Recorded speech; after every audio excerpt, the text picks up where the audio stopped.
حبايب قلب نوجه، بصوا كده التبل ده الايه، ده الجزء التاني، ده اللي يعني ايه المره التانيه، عشان انا تبلته الصبح. بصوا حطيته بتاع 4 ساعات ولا 5 اهو التبل، شايفين ما شاء الله البفتيك. طبعا هنا حطيت الزيت وطيت عليه خالص، ودي الطبق الخارجي اهو. حطيت كوبايه دقيق هنا عشان ايه هغلفه بيه، وهنا كوبايه بقسماط مطحونه كده، وهنا نص كوبايه نشا. ليه النشا؟ عشان يقرمش، عشان ايه يمسك فيه. وهنا هحط طبق ميه، وهنا هيتغلف بالدقيق اهو زي ما حضراتكم شايفين. استنوا كده معلش بس عشان المطبخ صغير، ربنا يوسعها علينا وعلى امه محمد، اللهم امين اجمعين. بصوا كده هغلفها بالدقيق كده الاول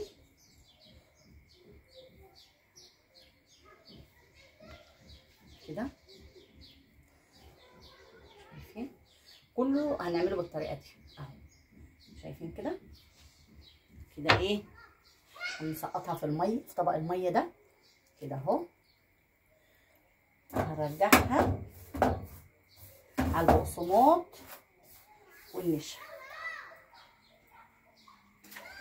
شايفين اهو كده اهو بنفس الطريقه اهو. معلش بس عشان ايه الحله، حتى عملت شويه رز ابيض جنبيه اهو كده، غلفته نفس الطريقه كده وانا مغطيه على الزيت.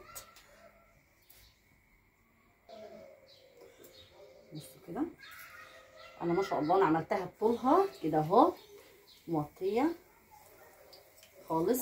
هنعمل واحده كمان هنغلفها برضو بالدقيق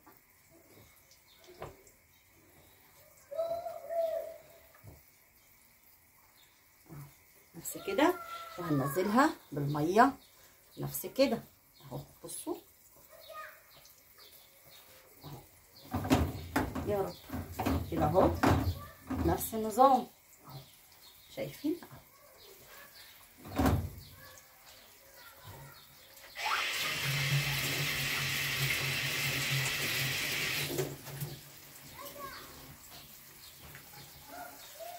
حبايب قلب نوجه، بصوا بسم الله ما شاء الله، انا عملت رز ابيض اهو جنبيه، وبصوا ما شاء الله اللهم بارك. بصوا القرمشه، بصوا الطبقه الخارجيه، بصوا كده. ايه رايكم في البفتيك بتاع نوجه؟ بس انا ما عملتوش كله عشان ما شاء الله احنا عندنا بواقي طبعا، ايه عندنا شوربه طبعا وحواوش اهو. عملت برده رغيفين، يعني ايه على قد رمضان عايز ايه اللي من يعني ما تكون بواقي في البيت نكمل تكمله اهو. انا عملت 4 حتات بس بسم الله ما شاء الله لما متبلين زي البانيه ما شاء الله عليه.